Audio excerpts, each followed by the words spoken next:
Welcome to A Conversation with History. I'm Harry Kreisler of the Institute of International Studies. Our guest today is Bart Ehrman, who is the Gray Distinguished Professor of Theological Studies at the University of North Carolina in Chapel Hill. His new book is God's Problem, How the Bible Fails to Answer Our Most Important Question, Why We Suffer. He is on the Berkeley campus as the 2008 Forster Lecturer. Bart, welcome to Berkeley. Oh, thanks for having me here, yes. Where were you born and raised? Lawrence, Kansas. Aha, the Midwest. Yes. And looking back, how do you think your parents shaped your thinking about the world?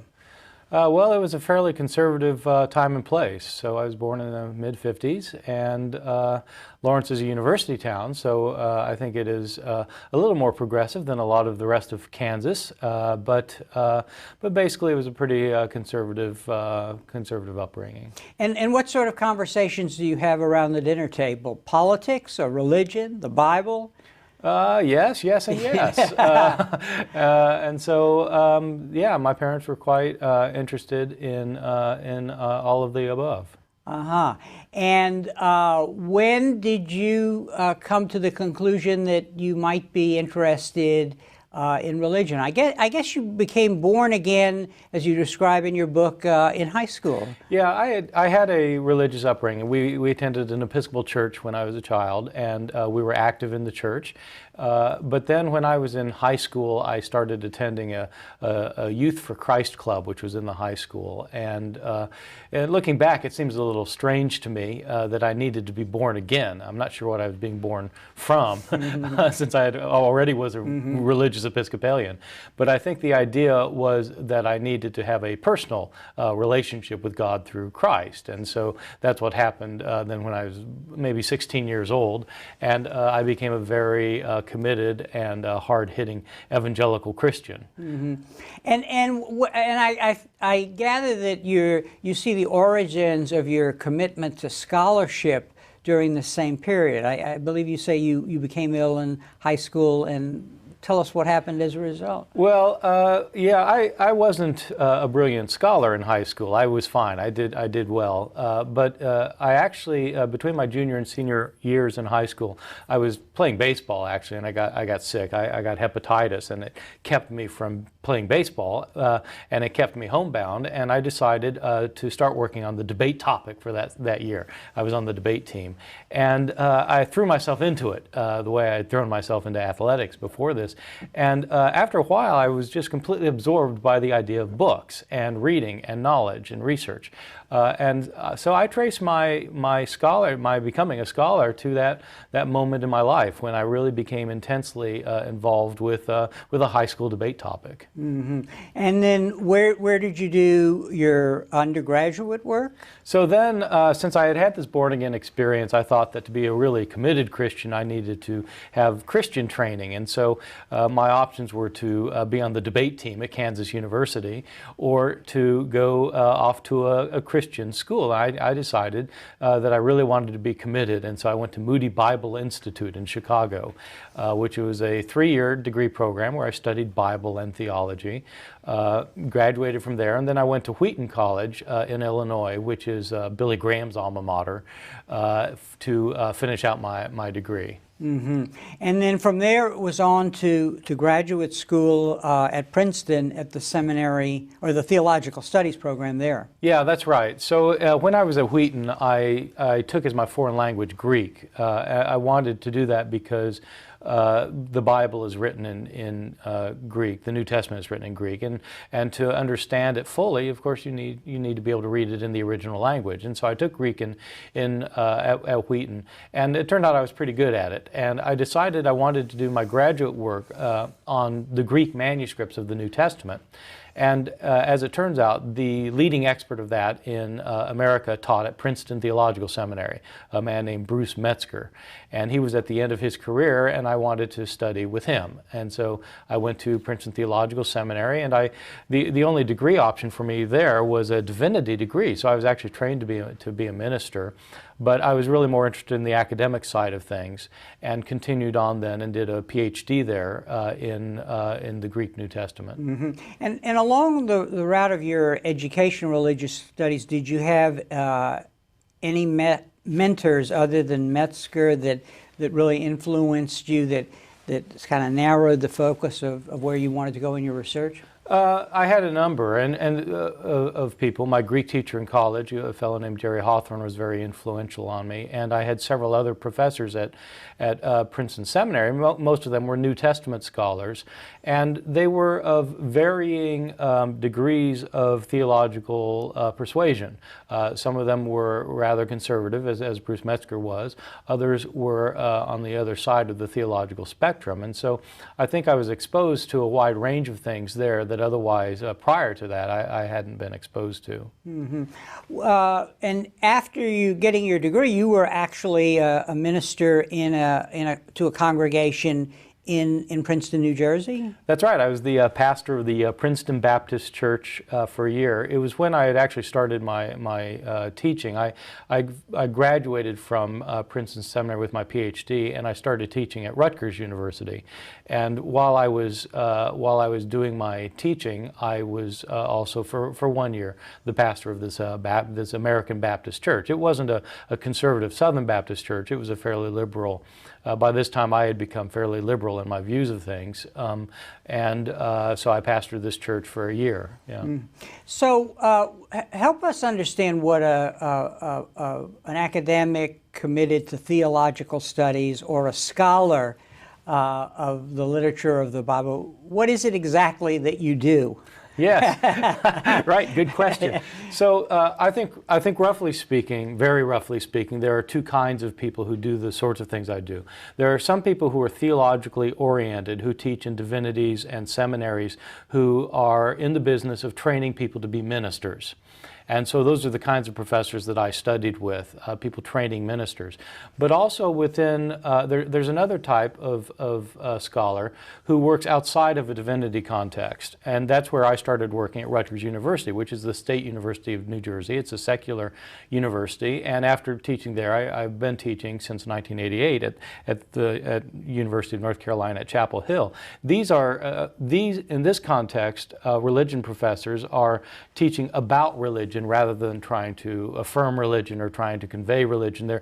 They're teaching about religion the way political scientists teach about political science. They're not necessarily committed to a particular point of view, and they're not trying to espouse a particular point of view or trying to evangelize anybody. They're simply teaching about religion. In my case, teaching about ancient Christianity, and the New Testament is part of ancient Christianity. Mm-hmm. So if students were interested in going this route, what can you tell them about the skills that are required to do this work? Obviously languages. Yeah, languages, but the religious studies department at Chapel Hill or anywhere else where there are religious studies departments are usually parts of the humanities. And so the kinds of skills are the same skills that students would have if they were studying classics or philosophy or history or any of the humanities or social sciences. Religion is understood as an important historical and cultural phenomenon, and it needs to be studied as other historical and cultural phenomena are studied. And so that involves looking at the literatures of religions, looking at practices of religions, looking at philosophical undergirdings of religions, and so forth. During this time when I was teaching, the part we've left out so far is that I moved away from my conservative religious beliefs, and I was teaching not as somebody who was intent on converting people to some kind of religion. I was actually just a historian of ancient religion. Mm-hmm. And this is a point I wanted to go to next, which is as one looks at your story as recounted as a kind of a sidebar in your book, God's Problem, you're on two trajectories, basically. That is, very early you become a person of faith, drawing on your youthful enthusiasm and strong beliefs, and on that trajectory. And then another trajectory, which you've just described, is that of evidence, historical analysis, a search for truth,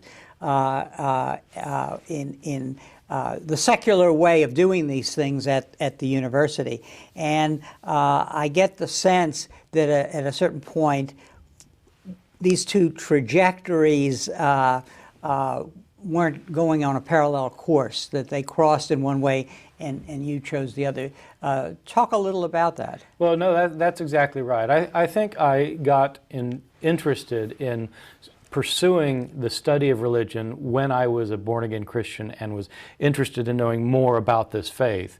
And that drove me into scholarship because I wanted to learn more and more.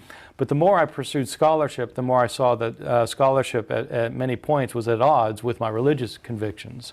And so over time, I had to deal with this on the personal level, it's quite unlike most academics. My wife is an expert in medieval English drama, and this does not cut up against her personal beliefs in any way. And so it's not a personal, it's how she's chosen to pursue her academic life.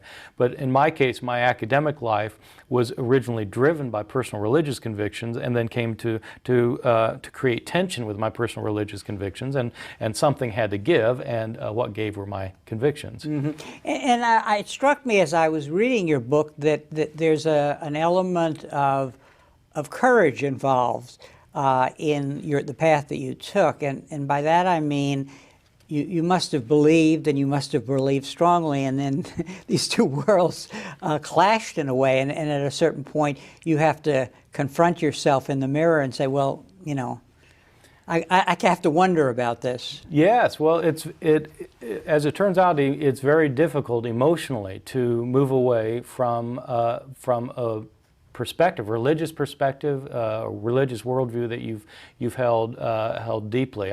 I see this with my own students at Chapel Hill, where my students, many of them come from conservative Baptist backgrounds, and they're very committed to the Bible and their beliefs.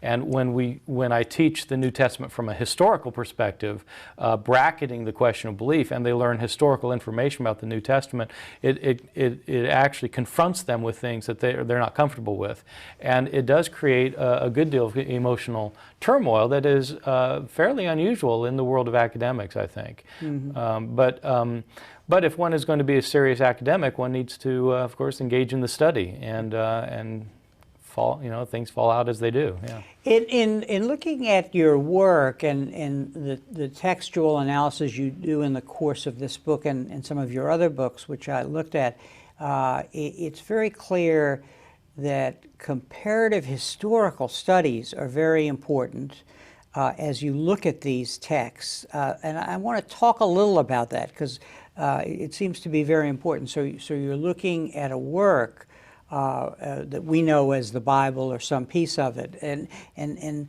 what are the questions one has to ask about that work when you're trying to understand its multiple meanings?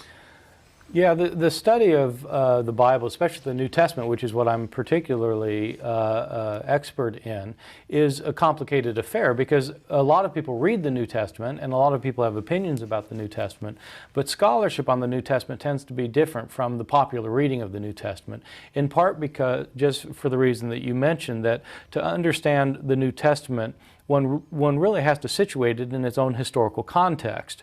When people read the New Testament today, mainly the people who read it are believers who simply assume that this is speaking to them in some way. But the historians want to know what these books are as first-century documents. These are written by Christians in the first century who were living in a particular time, in a particular place, with a particular set of assumptions about the world, a particular set of assumptions about how religion works, and one needs to understand these writings within their own historical context.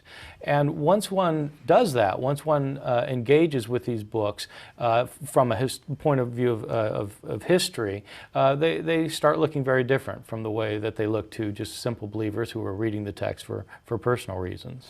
Is there a moment early in these two phases of your life where, you know, a light bulb went off, or was this transition to full-time scholar from part-time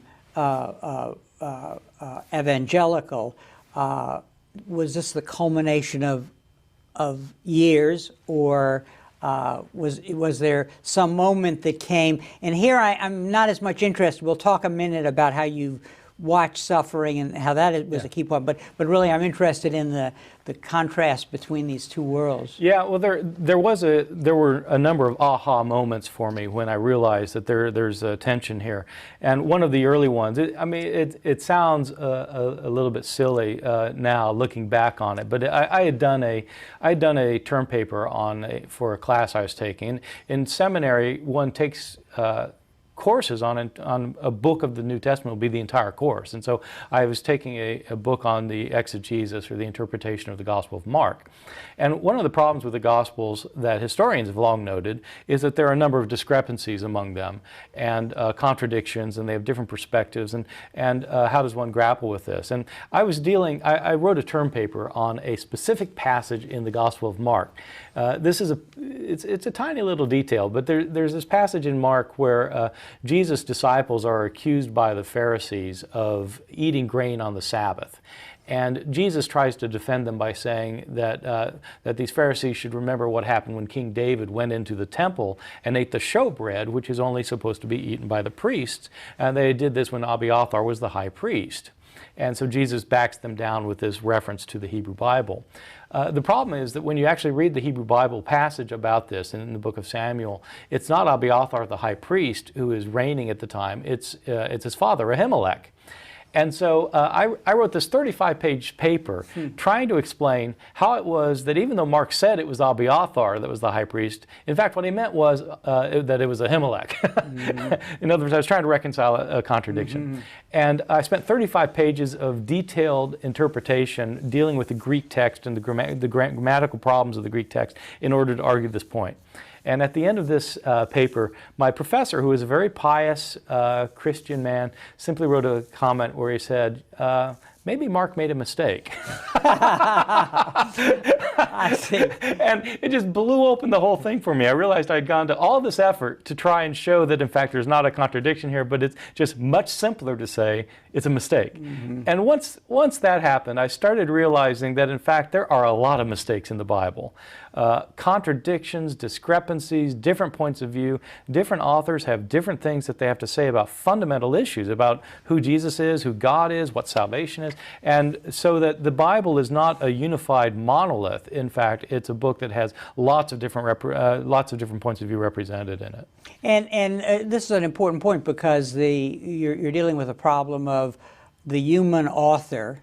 I'm not talking about Jesus now, but obviously, the disciples who, as you just said, make mistakes. But it's also these works come to us after translations and so on that add another layer of mixed meanings. Yes, absolutely. It's very my older view that the Bible is the inspired Word of God with no errors in it came under fire for just this reason. We don't have the originals of any of the copies of the New Testament or the Hebrew Bible either.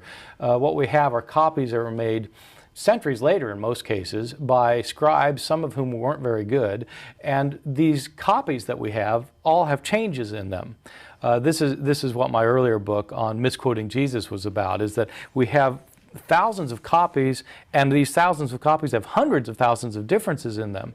And I got to a point where it no longer made sense for me to say that God had inspired the words of this text, because we don't have the words of this text. And so what would be the point of even saying God had inspired them? We don't have them. And so this was another sort of moment for me when I realized that, in fact, this older belief of mine simply wasn't credible. Now, an important theme in your book is your own experience in addressing the question of human suffering was also a catalyst for this transition to, just being a scholar in essence. But at the same time, you continue to be, I guess, a humanitarian or somebody focused on, the problems of the world and finding your commitment to faith as not giving you the answers as you work through the text. Talk a little about that, because it's a very human sense of not just your suffering, but the problem of suffering, which leads to changes in your thinking. That's right. When I was pastoring this church in New Jersey was when I was moving away in many ways from my Christian faith. And one of the things that happened in those years was that I was teaching at Rutgers and was asked to teach a class at Rutgers called The Problem of Suffering in the Biblical Traditions. It was a class that was on the books, and they needed somebody to teach it. They asked me to teach it. And I thought it'd be an interesting class to teach, because I think a lot of the authors of the Bible are wrapped up with just this question: why is there suffering? And so I taught this class at Rutgers, and it got me thinking deeply about the very problem of suffering and why there's suffering. And I realized in the course of teaching this class that different biblical authors have different answers to why there's suffering, that a lot of these answers are not answers people would have today, and a lot of these answers are at odds with one another. And this drove me deeper into trying to understand how we can explain this world that we live in, with so much pain and misery in it, if there is, as the Bible says, a good and all-powerful God who's in charge of it. If there is a God who's in control of this world, why is there massive starvation?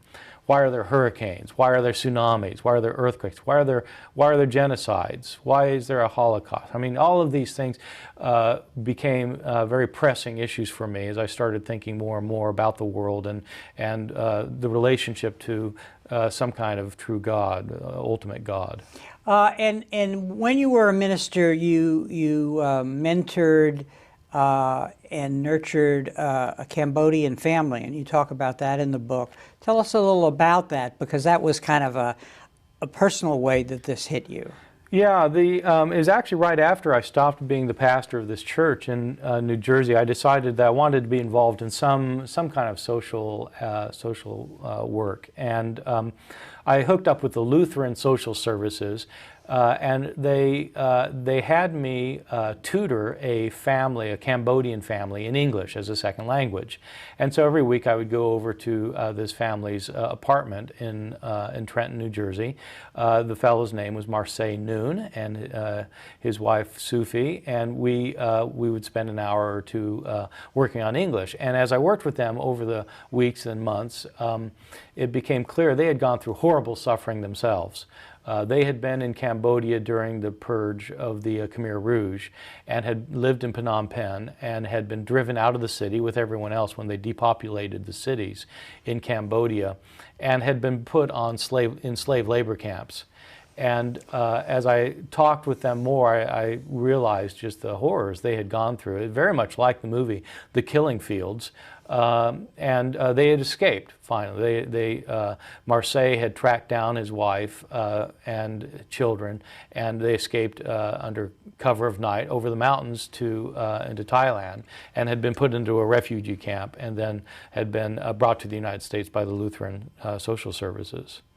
And this, you were struggling with comprehending how they could have gone through this, I guess, these experiences in Cambodia. Well, they were horrible experiences, and this is a case where a good deal of the suffering is simply caused by humans. I mean, Pol Pot's regime was awful, and so on. And of course, our bombing of Cambodia was one of the factors that helped create that regime. It's what started the whole thing. Yeah. And so there were a number of factors leading into it, including American policy in Vietnam to begin with. But then the question was, what? I mean, on a deeper level, you can explain why on a political level this happens, but on a deeper level, as somebody who was still a person of faith, I had to ask myself, why does this sort of thing happen, and how does one explain this? If one believes that there's a God who answers prayer, for example, I mean, what is the evidence of that exactly in Cambodia? I'd say there's virtually no evidence of it, and this is what began making me challenge my previous faith in a good and all-powerful God. And this becomes the goal of your book, which you conceived of 30 years or so back, but only now have written. And so give us an understanding of how you set out with this problem in mind to do the research that you do. Yeah, so well, I taught this class at Rutgers, and I thought it was an interesting topic about how different biblical authors deal with suffering. You know, the biggest problem I had at Rutgers actually was convincing my 19 and 20-year-old New Jersey middle-class white students that there was a problem. That there was suffering. Yes, Yeah. that suffering existed, and there was a problem with it. And so it was actually during one of the Ethiopian famines, and I resorted to doing things like bringing in pictures from the newspaper of women starving to death, with children on their breasts starving to death, and pointing to these pictures and saying, look, this is a problem. And so I think the students got the idea by the end of the semester. But then when the term ended, I thought, I'd really like to write about this, about how different biblical authors struggle with it. But then I thought, I'm only 30 years old. I'm not really old enough to write about suffering. I need to live a while longer. And so a couple of years ago, after I'd written a bunch of other books on other topics, I thought, I'd like to go back to that question of suffering. And then I thought, no, you're too young to write the book. But then I realized that when I'm 80, I'm going to say I'm too young to write the book. And so I thought, well, I'll just go ahead and do it. And so over these intervening years, I've continued to think about it and to read about it. And so I decided to devote some serious research time into how the Bible authors deal with this problem. And that's my book is the result of that. So let's talk about this, and let's take one answer of the Bible at a time and see what we can draw out of you about the way you study problems in addition to explicating what the Bible has to say. So the first item that goes back in the Bible to the beginning of the Bible, the Old Testament, what was the answer there? What were we told in that work about why we suffer? Well, one of the oldest answers that you get in the Bible, and an answer that pervades much of the Hebrew Bible and is found in the New Testament as well, is the answer that you find in the early Hebrew prophets. And it doesn't really matter which prophet you read, whether it's Isaiah, Jeremiah, Ezekiel, Hosea, Joel, Amos, all of these prophets basically have the same view. The question they're dealing with is, why is it that Israel, the people of God, suffer? And the solution in the prophets is that the reason the people of God suffer is because they have violated God's will, they've broken the Torah, the law, and God is punishing them. God is punishing them to get them to repent so they'll return to Him. And if they return to Him, then things will be fine and the suffering will abate. And so you find there's a page after page after page of these prophets, so that the basic answer they give is that suffering comes as a punishment for sin. Mm-hmm. And is there give us one story that is an example of this that really makes the point, which is repeated again and again? Well, it starts off, it's not just the prophets, it's the entire historical narratives of the Hebrew Bible. I mean, the Bible begins with Adam and Eve being told not to eat the fruit in the garden. They eat the fruit and they're punished as a result. They're kicked out of the garden. Adam now has to work and get his bread by the sweat of his brow. Eve now, when she bears children, will experience terrible pain. These are curses put on them by God because they disobeyed. And as the narrative goes on, this theme keeps getting repeated. The entire world, eventually, all of the human race is wicked, and so God decides to punish them by sending a flood. And so He kills everybody on earth, except for Noah and his close family. And it goes from there. You can read this narrative throughout the entire Hebrew Bible. It's the sequence is that people sin, it leads to punishment from God. If it leads to repentance, good enough. If not, then more punishment comes. Mm-hmm. And as we'll move to the second solution in the Bible, but the question arises as you move from solution to solution, is it that the previous solution, or the one that has dominated, or the one that has come first, has proven inadequate? Is that what's going on here in your mind as a scholar? That's part of it. For some of the subsequent solutions come about precisely because the earlier solutions don't seem to work. I mean, the problem with saying that suffering comes as a penalty for sin is that you can't explain why the righteous suffer. You would expect under the prophetic scenario that the people suffering all the time would be the wicked and the righteous would be prosperous, but it obviously doesn't work that way. And so other solutions have to be devised in order to explain that. There are other solutions that are probably independent of one another. There were a lot of smart people in ancient Israel and among early Christians, and they had lots of different views, and they weren't all just reacting to one another. But this kind of progressive idea certainly generated a number of the solutions that you get in the Bible. And the second solution is what? Well, well, there's not. It's not sequence 1, 2, 3, and 4. Yeah, I should. Yeah, right. I'm doing the sequence of your book, okay, as opposed. okay, Yeah, yes. but here it's we have to find another explanation, and maybe it's what man does to man. Yeah. Well, the prophets actually realized this, that not all suffering comes because of God punishing people. The reason God punishes people is because people are doing bad things to other people. And so there's implicit in that, of course, the understanding that a lot of evil happens simply because people are wicked or they behave in a wicked way. This is the closest thing that you get in the Bible to what is now, among Christians anyway, the prominent explanation. The prominent explanation among Christians is that the reason there's suffering in the world is because people have free will. God has given people free will. If He hadn't given them free will, they would be programmed like robots simply to do what God had asked them to do. But since they have free will, they have the freedom not only to love God, but also to hate. They have the freedom not only to do good, but also to do evil. And so necessarily, there is suffering in the world because of the existence of free will.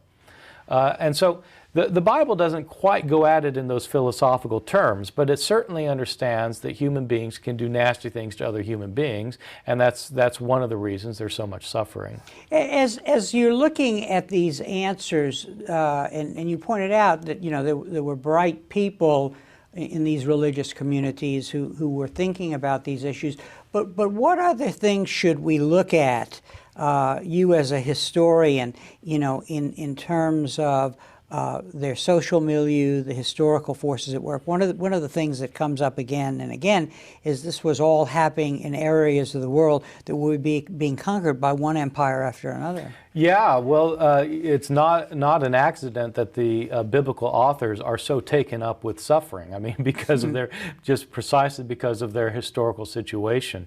Israel, of course, is located at a place that was a very desirable place for anybody wanting to have claim to be a world empire. So it's situated roughly, on the Fertile Crescent between Babylon and Assyria over to the east and Egypt to the southwest. And anybody who wants to control that whole area has to control the land that Israel claimed. And so Israel continually, on top of regular natural disasters that everybody in the ancient world had, famine and drought and pestilence and so forth, Israel had the problem of constantly being conquered by other countries. And so in the 8th century BCE, it's conquered by the Assyrians, in the 6th century by the Babylonians, later by the Persians, later by the Romans, and the Greeks, the Romans, and so it goes. And these prophets, in fact, were responding precisely to these situations and saying, the reason Assyria has overthrown you is because you've sinned. If you hadn't sinned, it wouldn't have happened. But then some people looked around and noticed that the righteous people in Israel suffered just as much from the Assyrians as the wicked did, and so they have to have some other explanation. Mm-hmm. And the third alternative here is suffering as redemption, which becomes very important in the New Testament. It does, and it becomes probably the key motif in the New Testament's understanding of suffering, but it's found already in the Hebrew Bible as well. In the story of Joseph, you mentioned. The story of Joseph. In the book of Genesis, Joseph is sold by his brothers as a slave and ends up in Egypt as a slave to a household, and so this is not a great life. He's eventually thrown in prison for being falsely accused of rape, and very bad things are happening happening to him.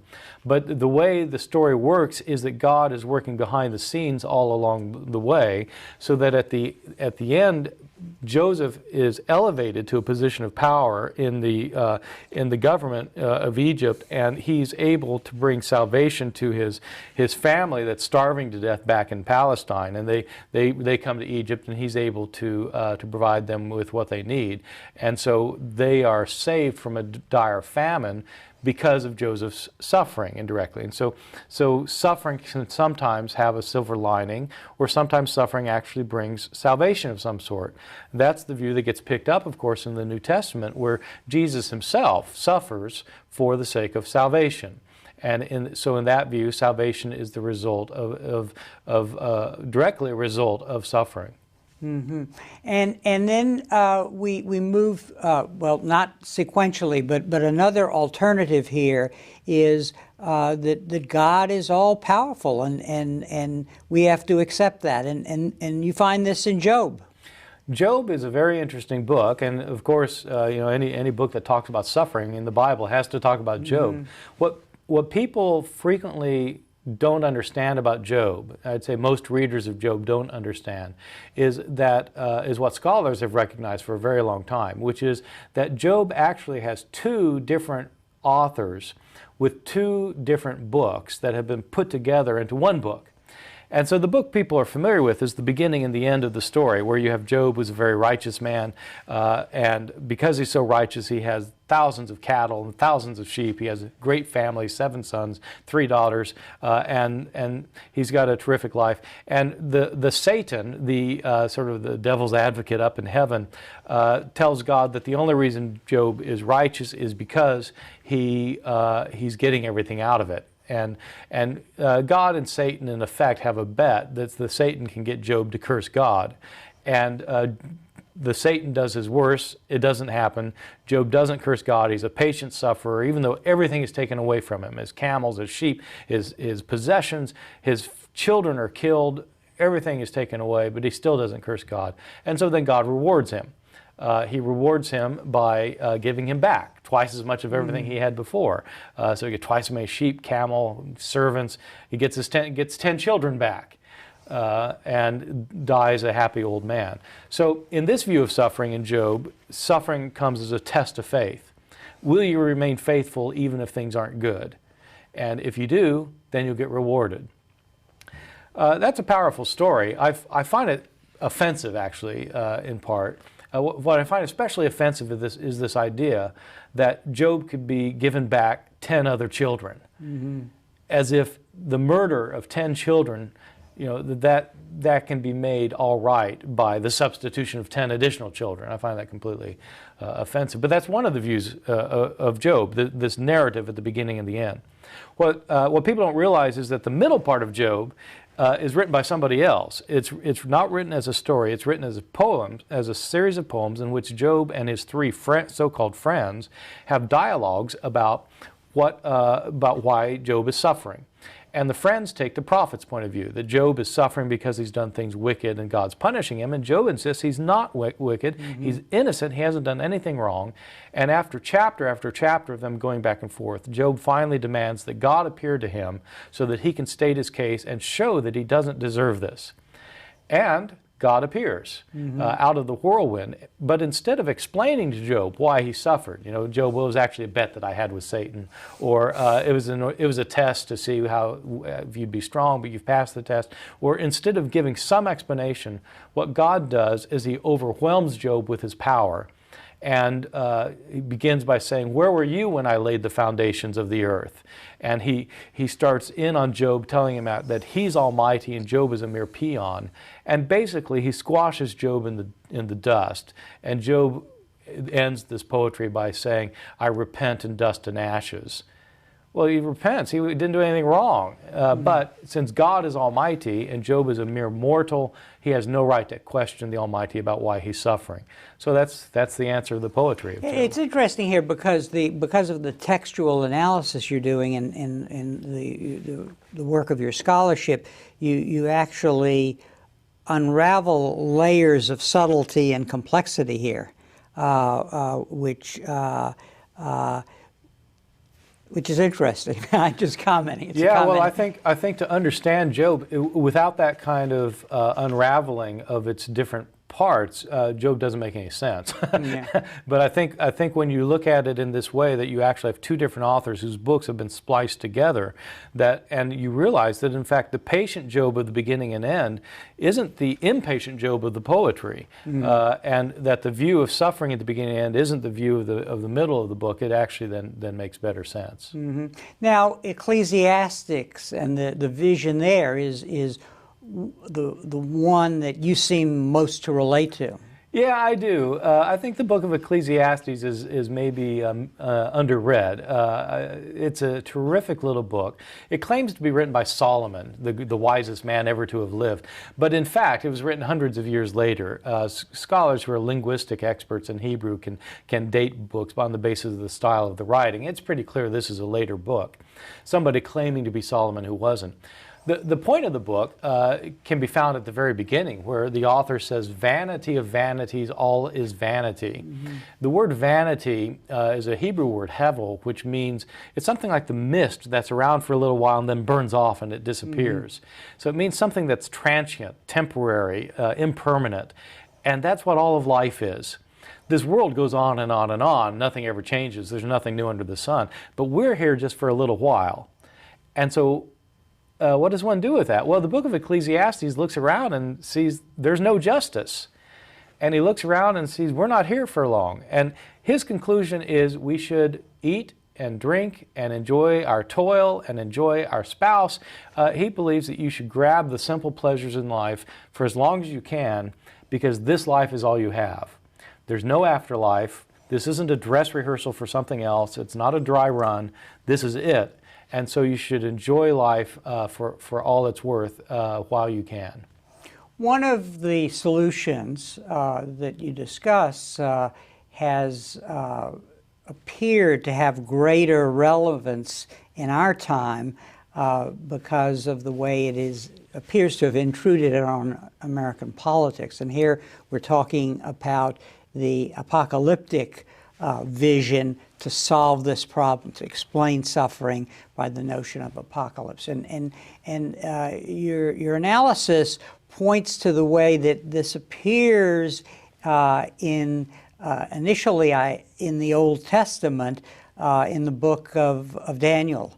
Talk a little about that and then help us understand what the key components were to this answer. Yeah, this answer becomes prominent in early Judaism, near the end of the Hebrew Bible period, in the book of Daniel, which is the last of the books of the Hebrew Bible. And that would have been what year? The 100? Probably 150, 160 BCE. So, but this view becomes dominant in the New Testament and becomes the explanatory position of the New Testament. This view is called apocalyptic because it's based on the Greek word apocalypsis, which means a revealing or an unveiling. The idea is that God has revealed the heavenly secrets that can make sense of earthly realities. And so God explains why this world is in the state it's in. The apocalypticists were reacting against the prophetic point of view. The prophets thought that God was punishing people, that's why they were suffering. But the apocalypticists realized that righteous people are the ones who are suffering, and so God must not be punishing them, so why are they suffering? And the apocalypticists came up with the idea that there are forces opposed to God that are creating suffering in the world. This is the period in which Jewish thinkers came to think that God has a personal enemy, the devil. And the devil has demons who work his nefarious ways here on earth. And there are all these cosmic forces that are creating havoc here on earth. But God is ultimately going to establish His sovereignty over the world by destroying these forces of evil and setting up a good kingdom on earth. And so the apocalypticists believe that in the future, God would once again reassert Himself and good would emerge as triumphant, and God's kingdom would come to replace these wicked earthly kingdoms on earth. Now, when you're discussing the prophet Daniel, it becomes very interesting that his prophecies and descriptions come at a time when the Greek influence and the efforts by the Greek Empire at that time to Hellenize and to stop the traditional Jewish rituals, prayers, ways of behaving that follow the dictates of God. That this is how we get the Maccabee revolt, which is celebrated by Jews today as the holiday of Hanukkah. So Daniel is a man of his time who's dealing with real historical forces, the efforts to colonize this Jewish community in Judea. And his language becomes very, very metaphorical, yes. Basically. Yeah, that's right. So this was an awful time period for people living in Israel.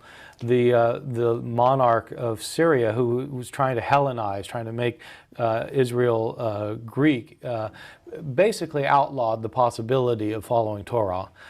So that to the extent that women who had their baby boys circumcised, the children would be murdered and hanged around their mother's necks. And we learn about this in some of these books of first and second Maccabees, for example. And Daniel's responding to this. He sees this not just as human evil, bad things that humans do. He sees it in a bigger cosmic context, that in fact there are forces that are bigger than us that are at work in this world that are creating this kind of havoc.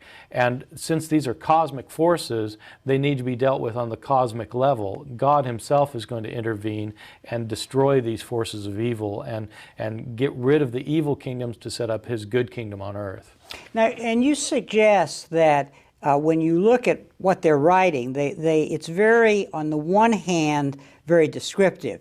It's like 4 chapters have been written, and these are the chapters of where we are and what has happened to us and so on. And that what the apocalyptics are giving the people of the time is the next chapter, looking ahead to the future. So in a way, they're kind of futurologists. Yes, absolutely. In fact, they use a very interesting ploy. Daniel, as we said, is probably written maybe 150, 160 BCE, but the author claims to be Daniel living 400 years earlier under the Babylonian captivity.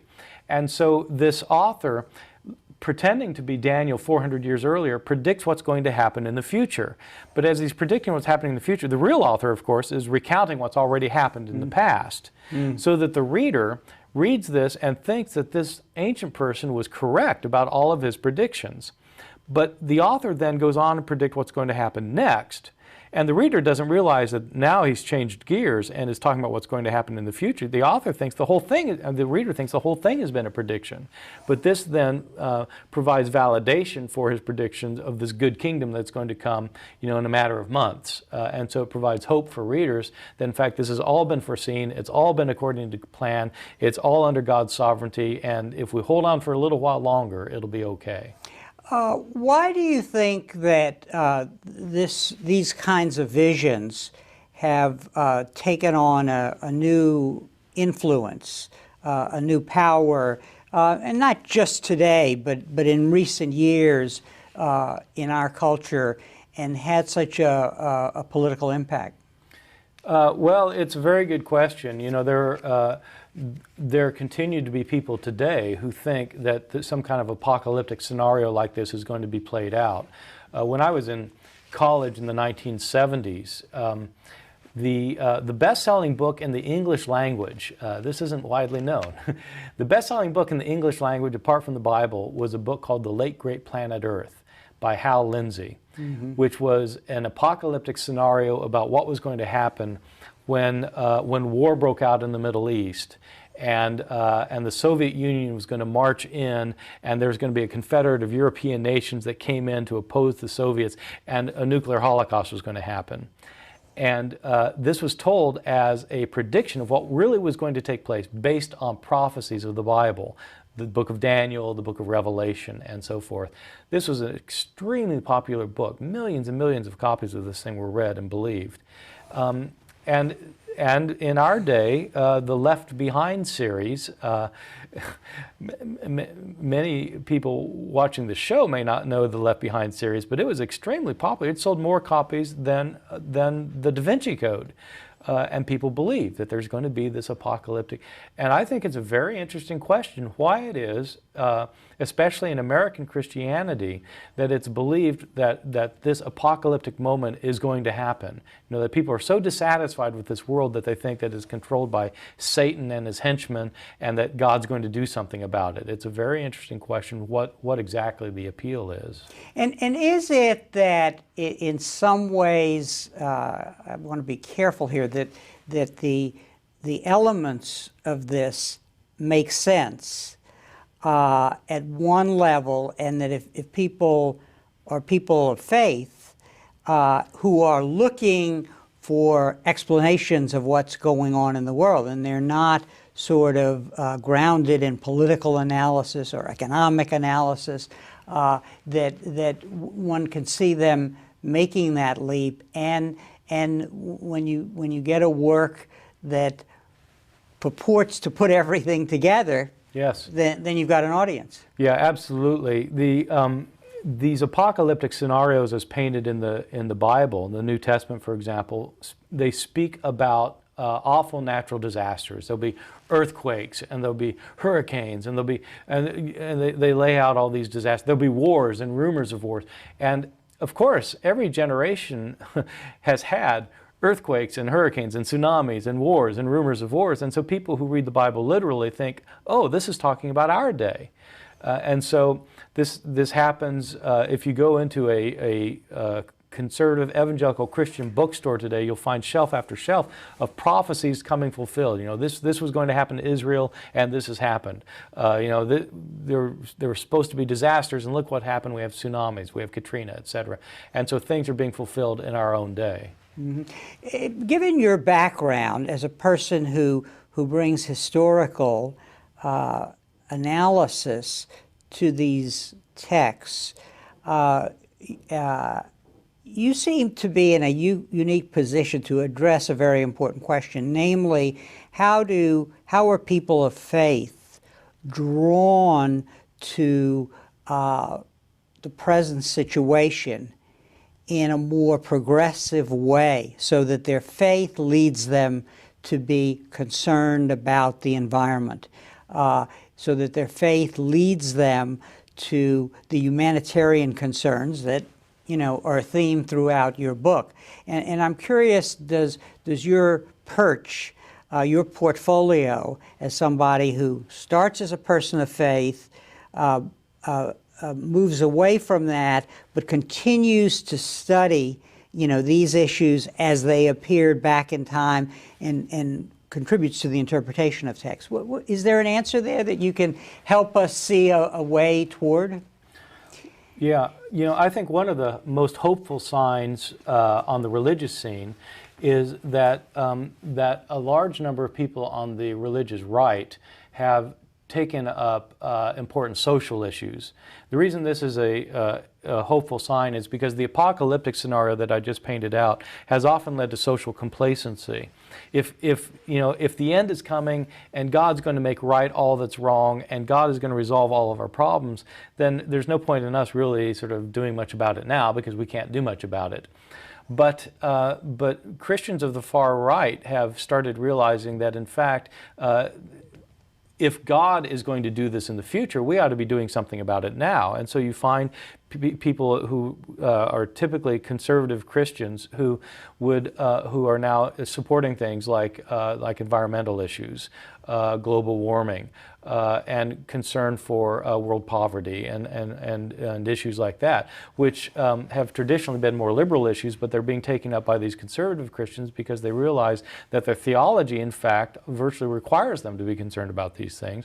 And so I see that actually as one of the more hopeful signs on the political scene right now in terms of what's going on with the religious right.